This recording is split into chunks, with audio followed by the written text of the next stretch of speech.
Welcome back to the swamp, my friends. It's good to see you made it back for another episode. Today, we're going to be sharing some creepy and allegedly true horror stories sent in by viewers just like you from the Blue Ridge Mountains. Now, the Blue Ridge Mountains are about 500 miles, and they are parts of the Appalachian mountain range. I myself lived there for a few years and visit there every single year, so these stories are definitely going to hit close to home. As always, if you have a story that you would like to share in a future video, whether it be from the Blue Ridge Mountains or somewhere else, be sure to submit it at swampdweller.net or the email you can find in the description down below. I'd love to share your story with everyone here in the swamp. It's stories like yours that help keep this show going. Now, without further ado, let's get into these creepy and allegedly true Blue Ridge Mountains horror stories.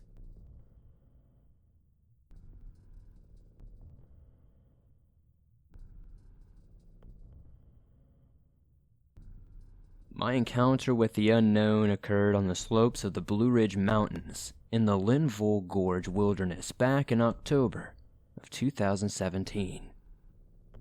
It was me and my brother trucking it along the Forest Service road that leads to a few camping spots and spur trails. The Forest Service road led to a place known as Wiseman's View, a place of mystery and beauty. We made our way along the road looking for spots to camp. Most of the spots were either taken or overgrown with vegetation. To note, our cell service was not the best. We finally decided to pull off. My brother spoke up and said, "Hey, look. There's a trail." To the far right of the pull-off parking lot was a single trail. It looked like a hiking trail that led into the wilderness. I pulled the car in tight, began unpacking, and gearing up to hike in. I and my brother made our way along the trail with no issues. We got down to the Linville River and began looking for camping spots to hang our hammocks. After we settled in for a while, I decided I needed to make a call or two. The problem was, there was no service. Not even a bar. I yelled over to my brother, who was fishing a little bit upriver, to let him know I needed to run to my car and get better service to make those calls. He acknowledged, and I went up the trail towards my car. The hike was filled with sounds of birds chirping and insects humming. I started to get lost in the moment because it was just so humble and nice out. All of those nice, pleasant thoughts suddenly ceased, though. The forest. It was suddenly silent. Like grave silence. "What?" I said as I slowed my pace and continued. The air grew heavy, almost damp. I got the feeling I was being watched, looking in all directions for anything or anyone. I saw nothing. The silence continued for just a few minutes, then returned as if someone pushed play on a paused movie. Okay, that was freaking weird, I said out loud as I picked up my pace and continued. Finally, I made it to my car after some time. I sat inside my car for quite a while, talking with my friend on the phone and telling him about the weird experience I had just had. He kind of made fun of me, and we both laughed about it. After I finished talking on the phone with my friend, I reached in my glove box for my pistol. I usually brought it with me for protection. I racked around and stepped back out onto the trail once again. The sounds of the forest were alive. The sun is out, not a cloud in the sky. I smile, and I made my way along the trail back to camp. Once again, the sound stopped. It was like it was paused, dead silent once more. Okay, what is really going on here? As that last word left my mouth, I heard it. It was a very heavy, very interesting, almost dragging sound. It was like something was dragging something heavy through the twigs and leaves, snapping them as if it were coming down the mountain. I have never run so fast down a mountain in my life. To this day, I do not know what I encountered. I never technically saw anything, but I have a strong feeling it was some sort of cryptid. Maybe a Bigfoot, maybe something else. Thank you for sharing my encounter.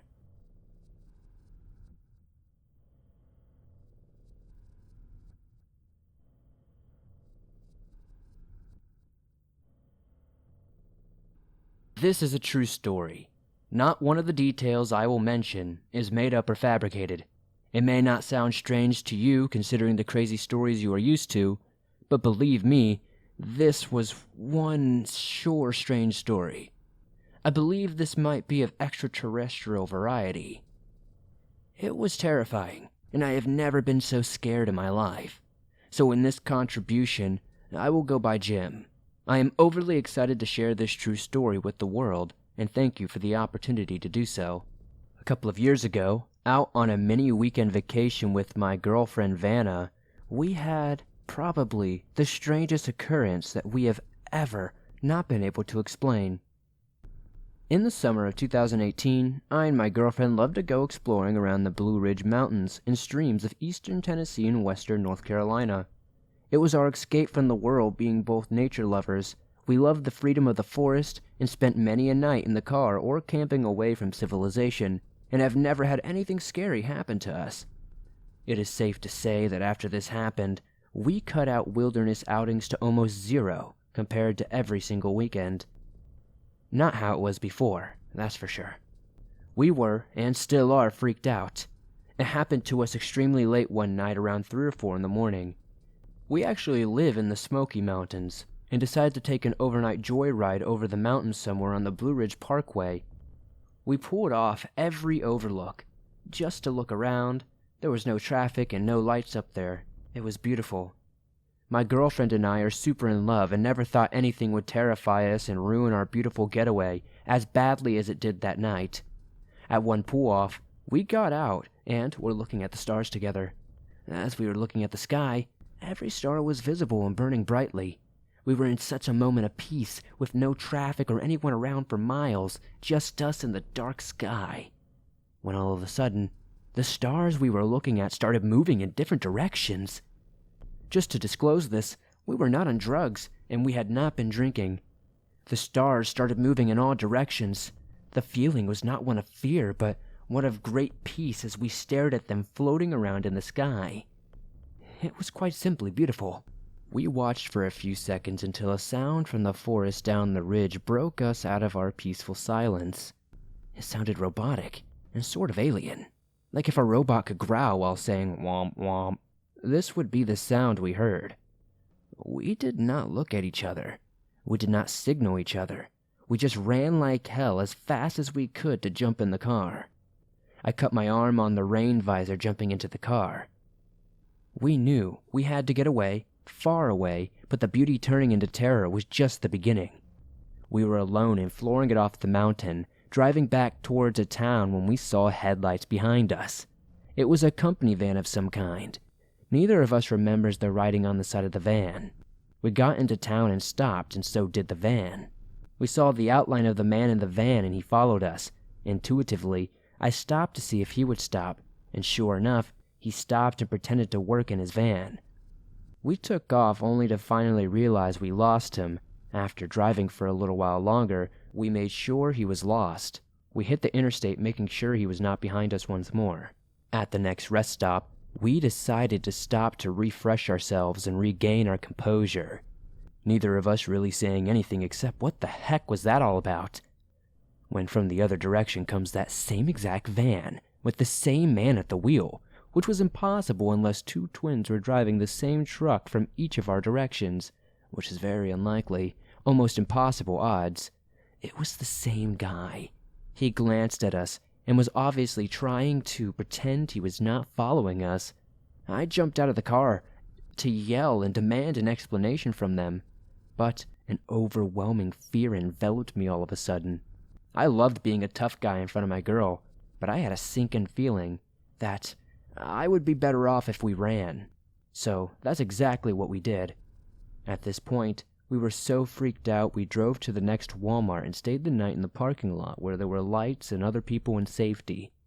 I did not see any more duplicated vans or stars moving or robotic alien voices from then on. But something was trying to take us, and we were lucky enough to get away. Thank you for hearing our story. To this day, we have no idea what those stars were doing, what that sound was, what that duplicated van and man were. I cannot say. but we both get chills from the events and have drastically, sadly decreased our joyrides almost to none. Whatever made that sound, whatever the hell that was, I don't know. I still have nightmares about it to this day. Thank you again for sharing our story.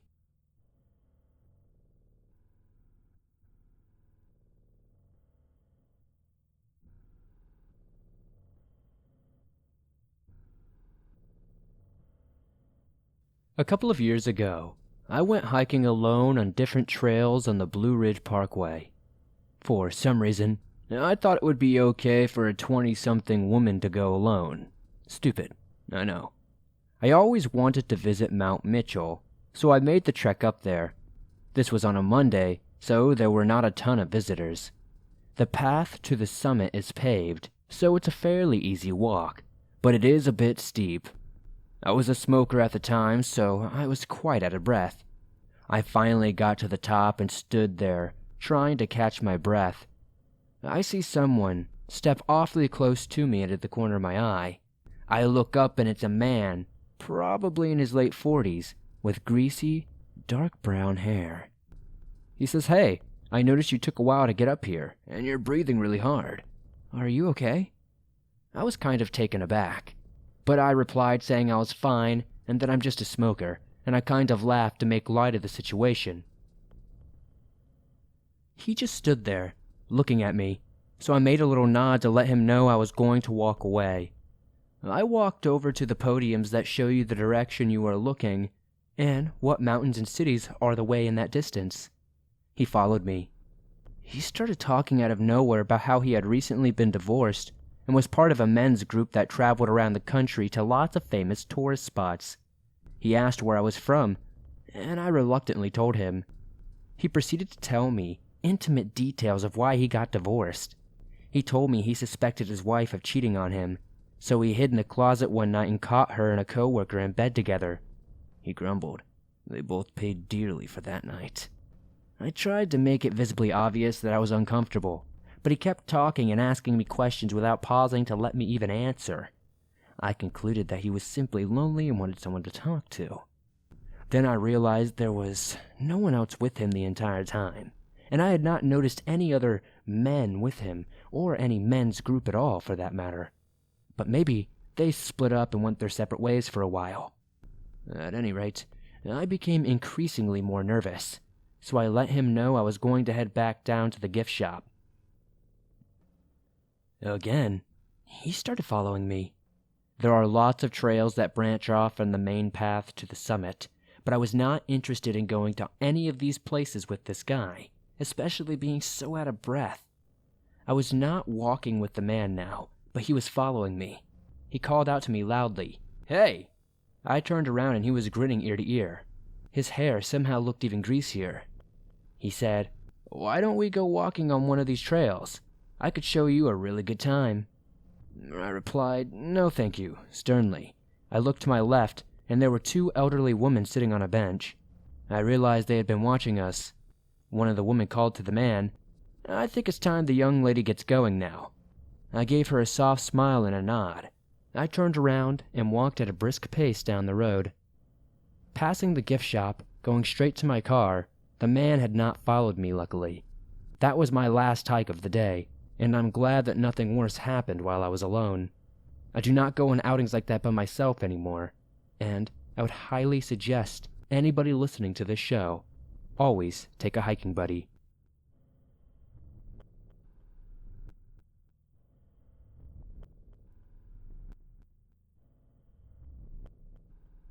This goes way back to 1977, when I was 18 years old. My boyfriend Mike was almost 20. We lived near the Blue Ridge Mountains in the George Washington National State Forest in Virginia. This was a beautiful place that we frequented often during all seasons. We went backpacking, did day hikes, inner tubing, and canoeing. One summer day, after packing a picnic lunch and grabbing our suits, we drove his red Mopar muscle car to a spot near a small river, and the hike would only be about a mile. The path, though narrow, was well maintained and on a slight decline most of the way. The temperature cooled a bit as the forest closed around us. While we hiked further in from the road, finding the perfect spot, a blanket was spread out right on the banks of the constantly babbling brook. After the hike, a dip in the water was first on our agenda, so we obliged. At the spot we had chosen, the water was up to our knees, so we managed to cool off well enough. We decided to have some of our goodies, simple things like cheese, fruit, and of course a knife to slice our edibles. Resting as lovers do, we stretch out in the blanket and embrace one another. Eventually, we stopped paying attention to our surroundings. Suddenly, Mike became uneasy. He said he felt like we were being watched. I scoffed at him and sat up, cross-legged, facing the river. He mimicked my movements, but he was tense, still listening. There was a sound. I heard it now. It was not a forest noise. It wasn't like twigs snapping or leaves rustling. It was a broken rhythm of the river's flow. No more babbling, more like plops and splashes. The sound was so out of place neither of us seemed to be able to recognize what it could be. Then suddenly, he appeared, walking down this shallow, rock-filled river. He was 5'8", medium build, dark hair, and totally naked, except for his black, high-top Converse shoes. Mike and I were totally shocked and almost found it funny. The guy seemed incredibly surprised to see us, covering his crotch and immediately squatting. He appeared to be quite embarrassed and said he did not realize anyone was around. Being young and naive and kind people as well, we tried to ease this man's discomfort by chatting a bit, trying to make a weird situation a little less weird. At this point, I am still not feeling any danger from this man until he invites himself to our picnic, gets out of the river, walks to our blanket, and crouches down between me and Mike. My eyes are wide as I look into Mike's eyes while this guy keeps chattering, then picks up our knife and starts dropping blade first into the dirt, picking it up and repeating this action over and over, the whole time not looking at either of us, just at the knife. Mike looks at me and with head movements conveys that I need to gather everything immediately. As I begin, Mike grabs the knife from the guy, who seems startled at the sudden flourish of activity. I have everything in hand. Mike gives me the knife and guides me in front of him as he grabs a large and solid branch from the forest floor. We are walking very quickly and the guy is following, telling us to wait up for him. I walk right by his clothes. Turns out he had been watching us all along and decided to strip and go in the water. After we see his clothes so close to where we were, we began rushing up the path to the parking lot. This guy fell a bit behind as he stumbled and hopped while putting on his clothes, staying in forward motion as to not lose us. We got to the parking lot, and the doors were locked, slowing us down. The guy is begging, practically crying that we go to his house and party. We jump in the car, lock the doors, and get the heck out of there. The entire time the guy is still right at my window, telling me I would like the partying at his farmhouse, and I would like his 12-year-old daughter. We are still totally ignoring him, not saying a word, and Mike hits the gas pedal hard and sprayed a shower of gravel on our creeper as we drove away. I don't know what's going on with the water in the Blue Ridge Mountains, but definitely don't drink it, because it's making people act straight weird.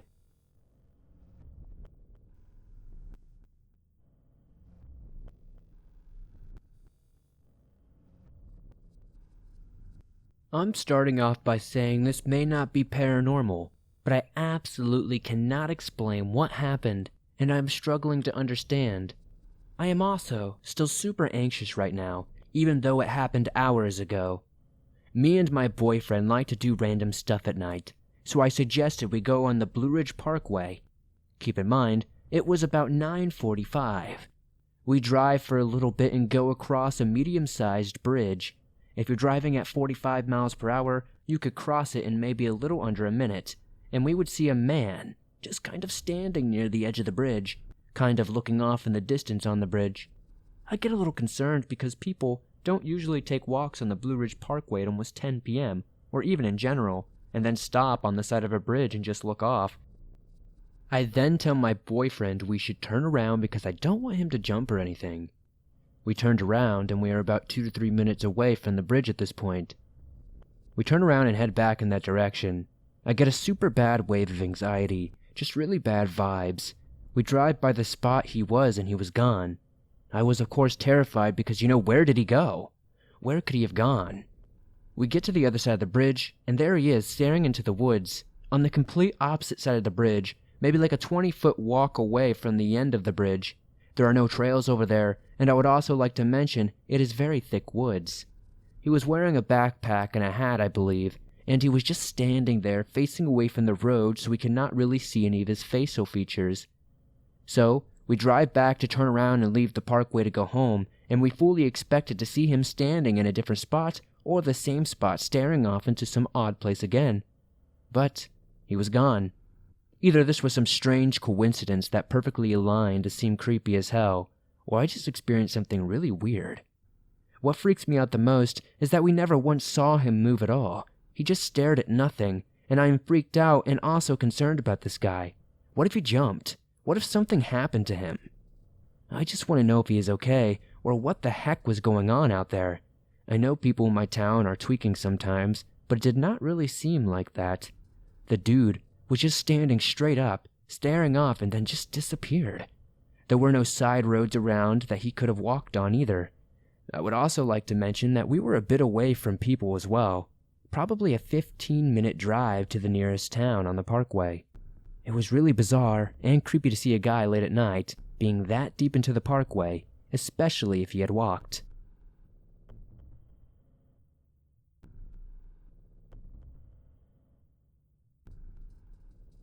About a month ago, I moved into the house near the Blue Ridge Mountains of Virginia.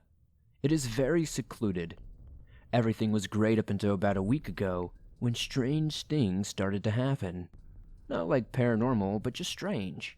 So, I knew moving in that I would have about 1 acre to myself, which is nice.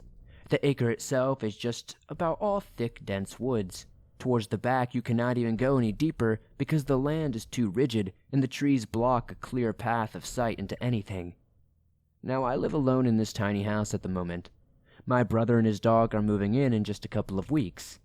The house is small and its basement has a sliding door to the backyard, which has a little tiny picket fence and could be knocked down completely if someone was to just let the wind blow on it, to be honest. I decided I would start fixing it up for my brother's dog until he becomes well trained enough to know when to come back home and stuff. This is when the first creepy thing happened. I left to go to Lowe's to just buy some basic wood for a fence, just enough to make sure the dog could not leap over it if he tried. As I was coming back home, I noticed a man on my doorstep, looking inside my house through the side window.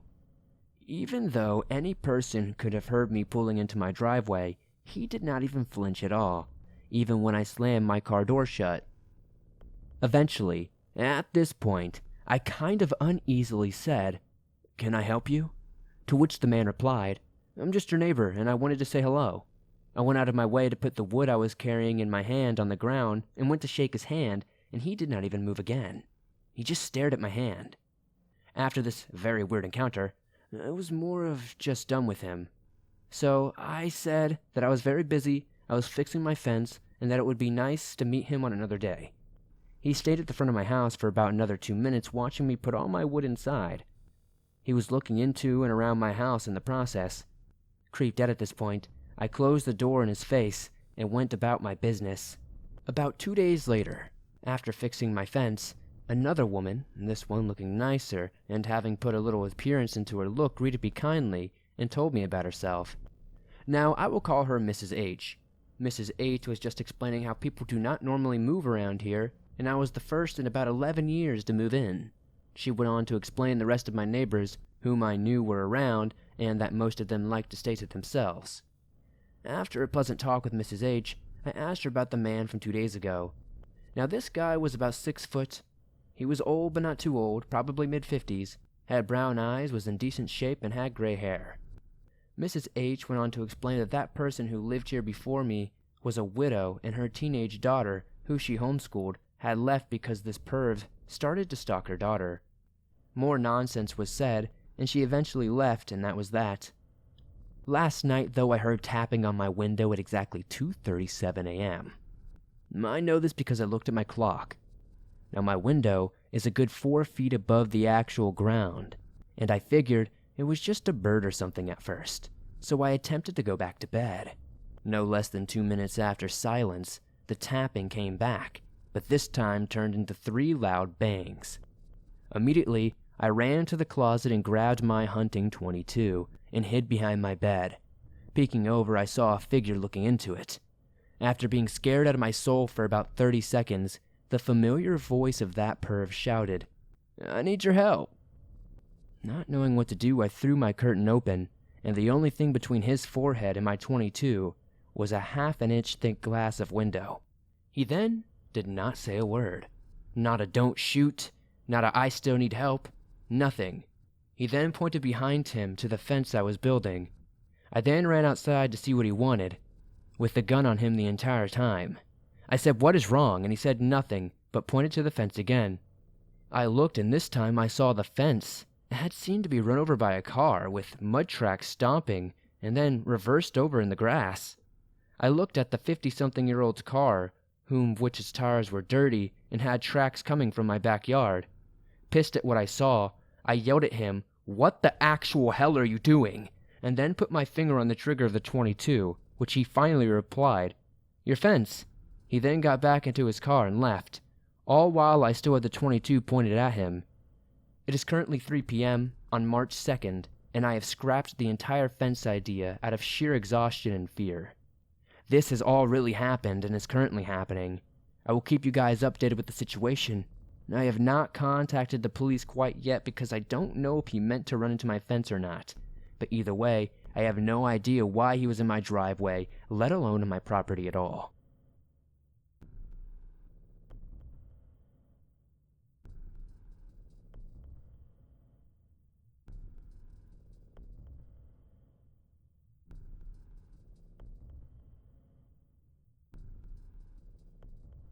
Thanks for listening to these creepy and allegedly true Blue Ridge Mountains horror stories.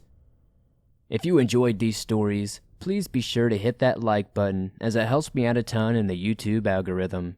If you're listening on iTunes or another podcast platform, be sure to give the show a 5-star rating, as it helps us grow outside of YouTube. If you're new to the swamp, why not join us? Hit that subscribe button and turn on notifications to never miss a new video, as I upload them almost every single day on all things natural and supernatural. If you have a story that you would like to share in a future video, be sure to submit that at swampdweller.net or the email you can find in the description down below. I'd love to share your story with everyone here in the swamp. It's stories like yours that truly help keep this show going on a daily basis. I'd love to know in the comments down below what story you enjoyed the most tonight. I'd probably have to say, being chased by a duplicated van and possibly hearing some alien sounds might be my favorite one. Being someone who lived in the Blue Ridge Mountains for a little while myself, just off the Blue Ridge Parkway no less, I can definitely tell you I've seen a lot of weird lights and heard a lot of weird noises out there. If you're on the go and don't have YouTube Premium, but still want to listen to your favorite Swamp Dweller scary stories wherever you go, you can do so by downloading them absolutely free from iTunes, Spotify, iHeartRadio, Stitcher Radio, and just about everywhere else you find your favorite podcast online. And like I said, it's absolutely free to download them, and always will be. If you guys would like to support the channel outside of hitting that like button and subscribing, maybe check out the merch store. I have everything from face masks, t-shirts, hoodies, and much more. It all helps out the swamp, and I put out exclusive holiday designs every holiday, so definitely check those out. I am always looking to cover new topics that I haven't in the past, so if you have any story topics that you would like to suggest, feel free to comment them down below, and I would love to see them. If you yourself have a story that you think would be interesting enough to be on the show, be sure to submit it at swampdweller.net. Thank you guys, as always, for supporting the swamp the way you do. I couldn't do this without you guys. I'll see you soon with another creepy video.